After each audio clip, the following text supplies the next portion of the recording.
Sir నమస్తే sir. నమస్తే అండి. సో గెటప్ చూస్తే బాగుంది. ఇవాళ ట్రెండ్కి తగ్గట్టుగానే మీ గెటప్ సూట్ అయింది సినిమాకి. Thank you sir. Thank you sir. సినిమాలో టోటల్ గెటప్ ఇలా ఉంటుందా, మొత్తం అల్లరి చిల్లరగా ఉంటే హీరోయిన్ ఏడిపించడం ఏంటో ఏంటి అసలు ఒక ఏ మ్యాన్ ఉంటుందా? ఆ పోస్టర్ ఉంది కదండి సార్, యాజ్ ఇట్ ఈస్ అలానే ఉంటుంది లుక్, కంప్లీట్గా మాస్ అండ్ రగ్గుడ్గా ఉంటుంది క్యారెక్టర్. సో ఇందులో నేను ఒక మెకానిక్.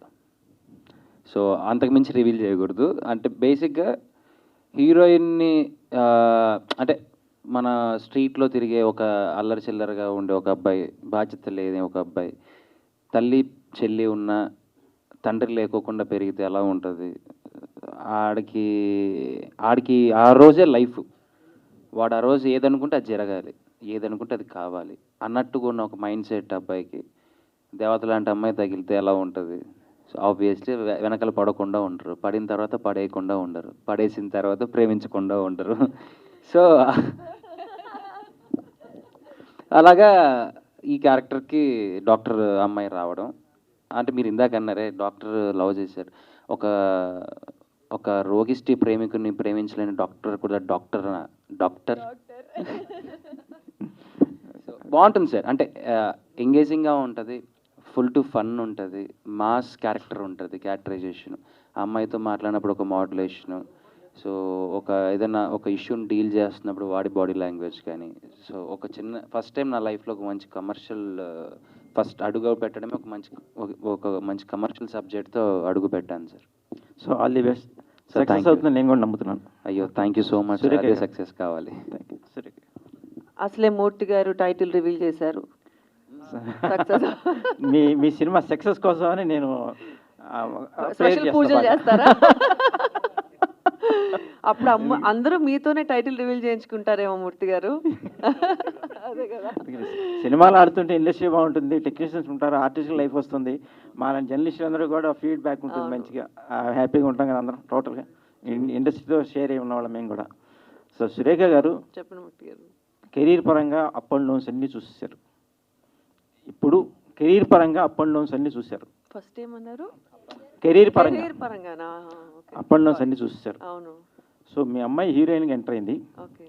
సో మీరేం గైడెన్స్ ఇస్తే మనం పాటించాలి అవి కూడా చెప్పేశారు మీరు. అవును. సో మీరు ఎలా ఉంటే మీ అమ్మాయి బాగుంటుందని మీరు అనుకున్నారు ఈ సినిమాలోనా? ఈ సినిమాలో ఫర్దర్గా క్యారెక్టర్ చేసే క్యారెక్టర్సా? డెఫినెట్గా కెరీర్ బాగుండాలని కోరుకుంటాం, మంచి స్థాయిలో ఉండాలని కోరుకుంటాం, సక్సెస్ఫుల్ కెరీర్ వస్తే హ్యాపీగా ఫీల్ అవుతాం. అంటే ఏ ఉద్దేశం, అంటే ఎటువంటి క్యారెక్టర్స్ చేస్తే అమ్మాయికి లైఫ్ వస్తుంది? ఏ ఆర్టిస్ట్ అన్నాక ఏ క్యారెక్టర్ అన్నా చేయగలగాలి కదా మూర్తి గారు, అంతే. అది ఏదైనా తను చేయగలగాలి, ఆ సత్తా తనకు రావాలనుకుంటా, అంతే. So all the best. మీ ఆలోచన మంచిదే. Okay, thank you.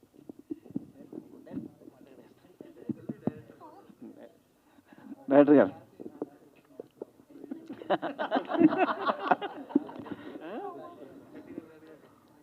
సార్ చెప్పండి సార్. మూర్తి గారు, ఇప్పుడు ఈ టైటిల్కి జస్టిఫికేషన్ కథపరంగా ఇచ్చారా? ప్రొడ్యూసర్గా ఆల్రెడీ చెప్పారనుకోండి, మీ పాయింట్ ఆఫ్ వ్యూలో కరెక్టా రాంగ్గా ఉంది, ఎలా అసలు మీ డైరెక్టర్? అంటే ఫస్ట్ యాక్చువల్గా ప్రొడ్యూసర్ గారికి నెంబర్ ఆఫ్ టైటిల్స్ చెప్పామండి. అయితే ప్రొడ్యూసర్ గారు కన్విన్స్ అయింది ఏంటంటే వాళ్ళు ఓన్ నేమ్స్ పెడుతున్నాము, వేరే పేర్లు పెట్టట్లేదు, ఇంకా వేరే ఆర్టిస్టులు హీరో హీరోయిన్ వేరే అయితే నేను పెట్టేవాడిని కాదు, కథకి ఈ టైటిల్కి సంబంధం లేదు. ఇప్పుడు మనం బయట కూడా అమర్దీప్ చౌదరి అంటున్నాం, సుప్రీత నాయుడు అంటున్నాం, ఇక్కడ వాళ్ళిద్దరు పేర్లు తీసుకొని పెడుతున్నాను వాళ్ళిద్దరి, నేను అంతమించి బయట వేరే పెట్టట్లేదు అన్నారు. అంటే ప్రొడ్యూసర్ కంపల్సరీ కన్విన్స్ అయ్యాడు ఆ టైటిల్ తోటి. దెన్ నేను అమరు సుప్రీత గారు కన్విన్స్ అయ్యాం, దెన్ టైటిల్గా ఫైనల్గా పెట్టేసాం. అంటే వేరే అదర్ హీరో హీరోయిన్ అయితే పెట్టేవాళ్ళం కాదు. సో కంప్లీట్గా ఈ సినిమా ఏ జోనర్లోకి వెళ్తుంది? పక్కా commercial sci-fi social drama. Okay, all the best. Thank you. Yeah, first of all congratulation. చాలా గ్యాప్ తర్వాత టైటిల్ రివీల్ చేశారు. సో అమర్దీప్ గారికి, సుప్రీత గారికి అండ్ ప్రొడ్యూసర్ గారికి. సో ఆల్రెడీ 1 year బిఫోర్ మీరు ప్లాన్ చేశారు సినిమా మాది, టైటిల్ మీది అని. సో అందులో చాలా టైటిల్స్ వచ్చుంటాయి మీకు కామెంట్స్లో కావచ్చు, లేదా మీరు కూడా సెలెక్ట్ చేస్తుండొచ్చు. సో ఆ కాంపిటీషన్ ఎంతవరకు వచ్చింది? సో అందులో నుంచి సెలెక్ట్ చేశారా, లేదంటే మీకు నచ్చిన ఒక్కొక్క టైటిల్, ముగ్గురికి ఏ టైటిల్ నచ్చింది ఏమని చెప్పగలుగుతారా? ఐ థింక్ అది 4 months అయింది, 1 year కాదు, ఆల్మోస్ట్. వచ్చినాయి.